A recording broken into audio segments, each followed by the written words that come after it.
Shalom saudara. Bagaimana saudara bersikap ketika diundang makan oleh seorang yang penting? Misalnya diundang makan oleh seorang pejabat atau orang terkenal, di mana di dalam perjamuan itu tersedia begitu banyak makanan enak dengan berlimpah-limpah.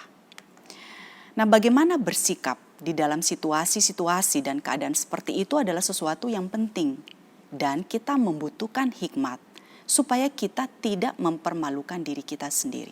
Mungkin bagi sebagian kita berpikir bahwa bagaimana sikap kita ketika menghadiri perjamuan makan seperti itu adalah sesuatu yang tidak penting. Tapi tidak demikian dengan Salomo. Dia menasehatkan kita untuk memperhatikan dengan baik apa yang ada di hadapan kita, di mana kita berada, apa yang patut dan pantas, dan apa yang bijak. Amsal 23 ayat 1-2 mengatakan, bila engkau duduk makan dengan seorang pembesar, perhatikanlah baik-baik apa yang ada di depanmu. Taruhlah sebuah pisau pada lehermu bila besar nafsumu. Saudara, jikalau seorang pembesar atau pejabat mengundang dalam sebuah perjamuan, itu sesungguhnya adalah sesuatu yang tidak biasa atau tidak rutin. Jika mereka mengundang kita makan, maka tentu ada maksud atau tujuannya. Nah, sejak dari zaman dahulu, manusia sudah bergumul untuk menaklukkan dirinya sendiri. Lao Tse dulu pernah berkata, dia yang mengontrol orang lain mungkin berkuasa, tapi dia yang telah menguasai dirinya tetap lebih perkasa. Nah, saudara, dari perkataan ini, kita memahami bahwa menaklukkan diri sendiri itu tidak mudah. Seringkali lebih mudah menaklukkan orang lain daripada kita menaklukkan diri kita sendiri. Dan salah satu penaklukan diri itu adalah di dalam hal pengalaman kenikmatan. Nah, saudara, dosa mengakibatkan diri yang seharusnya dapat menguasai diri dan takluk kepada penguasaan Allah, akhirnya gagal dalam menguasai diri dan menolak untuk dikuasai oleh Allah. Dari surat-surat Rasul Paulus kita diajar bahwa sesungguhnya hanya dengan memberikan diri kita dikuasai oleh Allah, kita dapat menguasai diri kita dengan benar. Nah, salah satu disiplin di dalam penguasaan diri adalah dalam hal makan dan minum. Nah, Tuhan memberikan kita makanan dan minuman untuk kita nikmati. Namun seringkali kita tidak dapat mengendalikan diri di dalam urusan kenikmatan yang satu ini, saudara. Amsal mengatakan, taruhlah sebuah pisau pada lehermu bila besar nafsumu.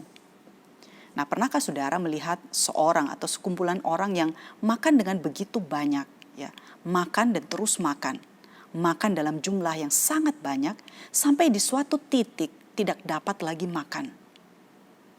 Nah, apa yang salah dengan melakukan hal ini, saudara? Mengapa penulis Amsal menasehatkan kita untuk menaruh pisau di leher kita ketika keinginan kita untuk makan begitu besar? Nah, di dalam salah satu seri 7 dosa maut yang pernah kita bahas, kita pernah membahas tentang kerakusan. Dosa di mana aktivitas makan berubah menjadi sesuatu yang berfokus kepada diri sendiri. Disebut kerakusan bukan semata-mata kepada jumlah makanan yang dikonsumsi, tapi lebih kepada cara menyikapi makanan. Kita bisa melihat contoh ini, saudara, di dalam Bilangan pasal yang ke-11. Ketika orang Israel bersungut-sungut kepada Allah. Mereka ingin makan daging seperti ketika mereka berada di Mesir. Dan Tuhan kemudian mengirimkan burung puyuh kepada mereka. Nah, setelah burung puyuh itu datang, mereka kemudian mengumpulkan burung puyuh tersebut sebanyak-banyaknya, saudara. Sehingga Tuhan murka dan kemudian menghukum mereka. Nah, bangsa Israel dengan amat rakus mengumpulkan burung-burung puyuh itu sebanyak mungkin dan menyimpannya untuk jaminan hari-hari mendatang. Mereka tidak mempercayai pemeliharaan Allah kepada mereka. Sehingga mereka berusaha untuk mengumpulkan, menyimpan, dan mereka pikir mereka simpannya itu adalah untuk hari-hari esok.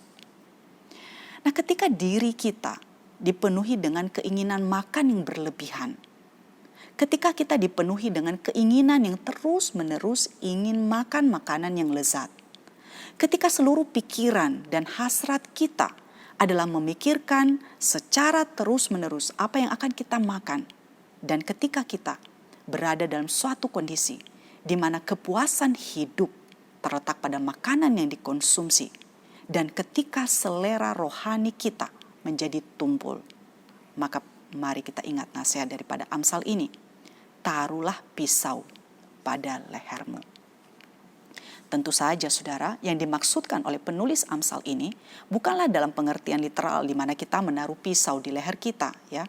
Penulis Amsal bicara soal pengendalian diri. Menahan diri kita, mengendalikan diri kita ketika berada dalam kondisi yang demikian. Apalagi Amsal mengingatkan ketika diundang dalam perjamuan oleh seorang pembesar, maka ingatlah nasihat ini. Karena seorang pembesar atau pejabat tidak setiap hari atau tidak biasa mengundang di dalam perjamuan makan. Kadang-kadang kesempatan di dalam perjamuan itu adalah kesempatan di mana kita diuji atau semacam undangan untuk maksud-maksud tertentu. Nah, karena itu adalah sesuatu yang penting jikalau kita memiliki hikmat di dalam bersikap. Nah, saudara, apakah selama ini saudara bergumul di dalam pengendalian diri soal makanan ini?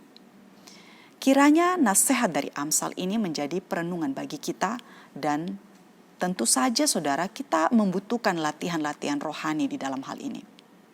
Nah, salah satu hal yang bisa kita lakukan adalah belajar mengembangkan kebiasaan makan yang sehat, ya, atau healthy eating habits, dan belajar untuk tidak makan terlalu banyak, ya, overeating di dalam kehidupan kita.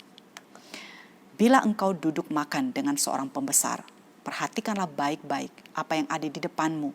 Taruhlah sebuah pisau pada lehermu bila besar nafsumu. Amin.